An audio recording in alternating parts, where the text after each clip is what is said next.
صلی علی رسولہ الکریم اما بعد۔ عزیز دوستو، آج کے اس مختصر نشست میں آپ حضرات کے سامنے دو باتیں ذکر کروں گا۔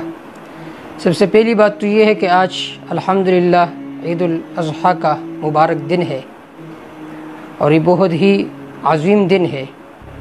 تو اس وساطت سے میں اپنے طرف سے، اپنی پوری ٹیم کی طرف سے آپ سب حضرات کو مبارکباد پیش کرتا ہوں، یہ دعا کرتا ہوں تقبل اللہ منا ومنکم صالح الاعمال، کہ اللہ رب العزت ہمارے اعمال کو اور تمہارے اعمال کو اپنے دربار عالیہ میں قبول و منظور فرمائے۔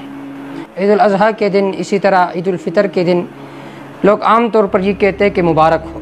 یہ لفظ کہنا ٹھیک ہے، مبارک کا معنی یہ ہے کہ بارک اللہ آپ کو برکتیں دے، آپ کے اعمال کو اللہ تعالیٰ قبول فرمائے، لیکن عوام چونکہ اس کا معنی نہیں سمجھتی، لہٰذا اس بنا پر مسنون عمل یہ ہے کہ یہ کہا جائے کہ اللہ تعالیٰ ہمارے اور تمہارے اعمال کو قبول فرمائے۔ اگر یہ کہا جائے کہ مبارک ہو تو اس کے ساتھ یہ بھی کہ مبارک ہو اللہ ہمارے اور تمہارے اعمال کو قبول فرمائے، چونکہ عوام اس کا معنی نہیں سمجھتے۔ تو جب آپ یوں کہو گے تقبل اللہ منا ومنکم صالح الاعمال، اللہ ہمارے اور آپ کے اعمال کو قبول فرمائے، تو وہ لوگ سمجھ جائیں گے کہ یہ ہمیں دعا دیتے ہیں۔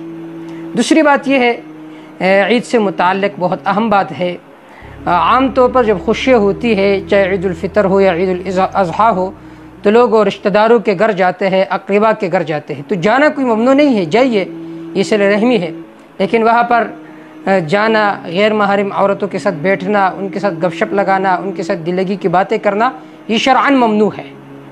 دیکھیے، مسلمان کی جو خوشی ہے وہ بھی عبادت کا پہلو اس میں غالب ہوتا ہے۔ اسی وجہ سے ایک سالک کہتا ہے، جہاں جاتے ہیں ہم تیرا فسانہ چھیڑ دیتے ہیں، کوئی محفل ہو تیرا رنگ محفل دیکھ لیتے ہیں۔ جہاں پر بھی ہم جاتے ہیں، اے اللہ ہم آپ ہی کا ذکر کرتے ہیں اور کسی کا رنگ قبول نہیں کرتے، کسی کے رنگ میں رنگ نہیں ہوتے، بلکہ اپنا جو رنگ ہے وہ دوسروں پر چڑھانے کی کوشش کرتے ہیں۔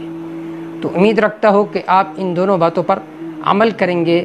اللہ تعالیٰ آپ کو ہمیشہ خوش رکھے، ہمیشہ یہ بہاریں ہماری زندگیوں میں آتی رہے۔ اللہ ہمارے اور آپ کے اعمال کو قبول فرمائے۔ وما توفیق الا باللہ، علیہ توکلت و الیہ انیب۔